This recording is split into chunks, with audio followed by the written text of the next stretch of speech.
जहां एक तरफ कांग्रेस भ्रष्टाचार मुक्त भारत बनाने का वादा करती है, वहीं दूसरी तरफ आज जो राज्यसभा में हुआ उसने इन वादों पर बड़ा सवाल खड़ा कर दिया है।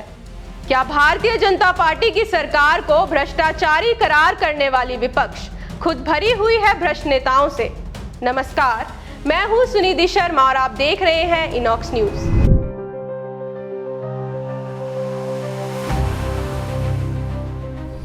राज्यसभा के शीतकालीन सत्र में 5 दिसंबर को जमकर हंगामा हुआ। दरअसल राज्यसभा के स्पीकर और उपराष्ट्रपति जगदीप धनखड़ ने बताया कि 5 दिसंबर को सेशन खत्म होने के बाद सफाई कर्मियों को 500 रुपए के नोटों की गड्डी मिली। नोटों की ये गड्डी सीट नंबर 222 पर मिली और ये सीट तेलंगाना के राज्यसभा सांसद अभिषेक मनु सिंघवी, जो कि कांग्रेस के नेता हैं, उन्हें अलॉट की गई थी। इसी मामले के चलते राज्यसभा का माहौल गर्मा गया और पक्ष और विपक्ष की लड़ाई शुरू हो गई।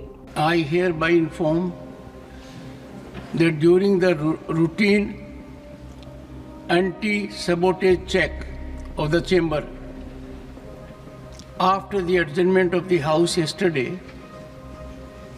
apparently a wad of currency notes was recovered by the security officials from seat number 222, presently allotted to Shri Abhishek Manu Singhvi, elected from the state of Telangana for the term 2024 to 2026. ये पहली बार नहीं है कि संसद में ऐसा वाक्य सामने आया हो। इससे पहले भी संसद में 2 बार कैश कांड पर हंगामा मच चुका है। पहला वाक्य साल 1993 का है। उस वक्त शिबू सोरेन की पार्टी पर पैसे लेकर वोट देने का आरोप लगाया गया था। दूसरा वाक्य साल 2008 का है, जब मनमोहन सरकार के प्रति अविश्वास प्रस्ताव पर वोटिंग के वक्त लोकसभा स्पीकर के टेबल पर नोट लहराए गए थे। साथ ही इस मुद्दे पर कांग्रेस का कहना है कि सभापति को इस बात का खुलासा नहीं करना चाहिए था कि पैसे किसकी सीट पर मिले हैं। इस मामले पर सभापति को पहले जांच करवानी चाहिए और मामले की तह तक पहुंचना चाहिए। सर, मेरा एक ही निवेदन है, ये मैटर आपने कहा कि इन्वेस्टिगेशन में है। जब तक इन्वेस्टिगेशन नहीं होता और जब तक आपको ऑथेंटिसिटी से कोई एक व्यक्ति के पास या कोई एक सीट के ऊपर मिला है, उसका ऑथेंटिसिटी नहीं होता, तब तक तो उसका नाम बोलना ही नहीं। ये अरे छोड़ो भाई sir, you know, you all lawyers, can he do like this? 1 second. And these people, 1 second. ये अरे छोड़ो, ये सब ऐसे चिल्लर काम करके ही देश को बदनाम कर रहे हैं। विपक्ष के नेताओं ने ये आरोप भी लगाया कि अडानी के मुद्दे से सबका ध्यान हटाने के लिए सरकार ने जानबूझकर नोटों वाली कहानी बनाई है। वहीं सदन के नेता जेपी नड्डा ने दावा किया कि विपक्ष कुछ मुद्दों पर गंभीरता दिखाती है, वहीं अन्य मुद्दों पर पर्दा डालने का प्रयास करती है। आदरणीय अध्यक्ष जी, ये जो घटना घटी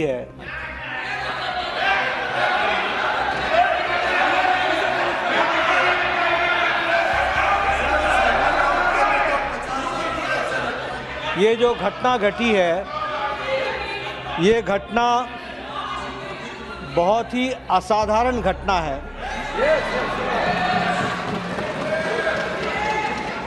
और बहुत ही सीरियस नेचर की घटना है। यह घटना पक्ष और विपक्ष में विभाजित होने के लिए नहीं है, ये सदन की गरिमा पर एक चोट है और सदन के कर्तृत्व पर एक तरीके से प्रश्नवाचक चिन्ह है। मुझे आप पर और आपकी रूलिंग पर पूरा भरोसा है कि इन्वेस्टिगेशन डिटेल में होगा और दूध का दूध, पानी का पानी होगा। लेकिन प्रजातंत्र में कभी कुछ बातें अपने पक्ष में आती हैं, कुछ अपने विपक्ष में आती हैं। किसी पर आप तीव्रता दिखाओ और किसी मुद्दे को आप मिट्टी डालो, यह ठीक नहीं है। और साथ ही मल्लिकार्जुन खड़गे ने भी अभिषेक मनु सिंघवी पर बिना जांच के आरोप लगाने पर भी राज्यसभा में प्रश्न उठाए, जिसके बाद बीजेपी के नेता पीयूष गोयल ने भी इस पर अपनी प्रतिक्रिया दी। गंभीर विषय है, क्योंकि आज तो वैट ऑफ करेंसी नोट मिले हैं, कल पता नहीं उस तरफ क्या क्या और चीजें मिल सकती हैं। और हम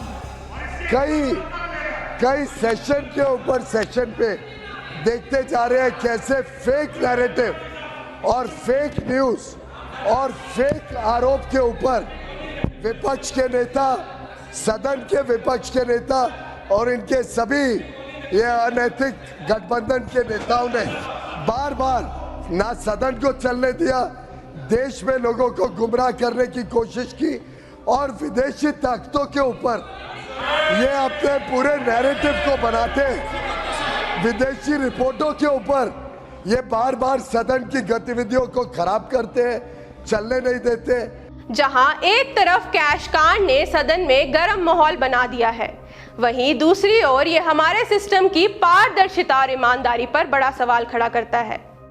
सवाल ये नहीं कि नोट किसकी सीट पर मिले, सवाल ये है कि क्या संसद में ऐसी घटनाओं का बार बार दोहराया जाना हमारे लोकतंत्र की नींव को कमजोर कर रहा है। अब सभी की नजरें इस बात पर टिकी हैं कि इस मामले में आगे क्या कार्रवाई होगी और कौन जिम्मेदार ठहराया जाएगा। बाकी देश और दुनिया से जुड़ी खबरों के लिए देखते रहिए इनॉक्स न्यूज़। चैनल सब्सक्राइब करना ना भूलें। नमस्कार।